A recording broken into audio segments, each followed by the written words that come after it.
Named now. Best book I ever read. Best poetry I ever read.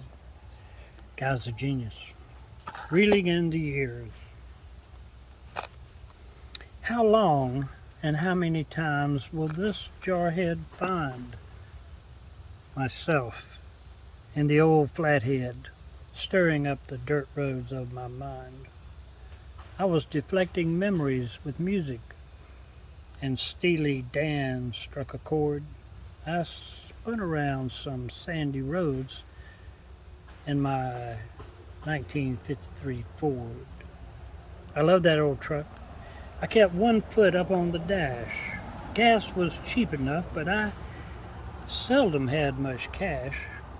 It came with a cracked block, and the rest wasn't in great shape, but we spent a lot of time with Steely Dan and an 8-track tape. Sometimes the dust flew, and that 8-track player blasted. As long as the gas and D-cell batteries lasted. I traveled back in time, back to the year that truck was made. I guess after Vietnam, I seemed to never make the grade. So I was reeling in the years, storing away the time. I was gathering up the tears, hoping you'd had enough of mine. I'd do it again. There was still fire in the hole.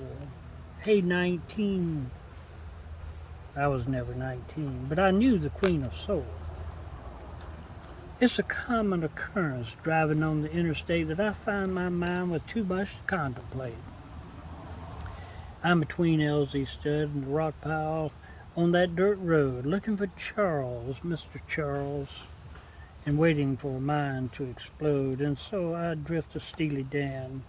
But I'm back in 53, back when there was no Vietnam, and a better world was thought to be.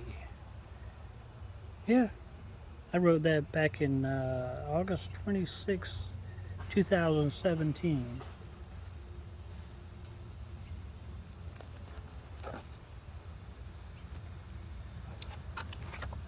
That's the back end of that 53.4.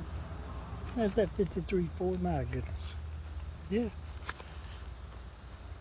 And that's the way I saw it. And that's the way I wrote it. That's the way it was, man. Okay. Nam to now. Be there, be square, I reckon. Happy trails. Mm-hmm.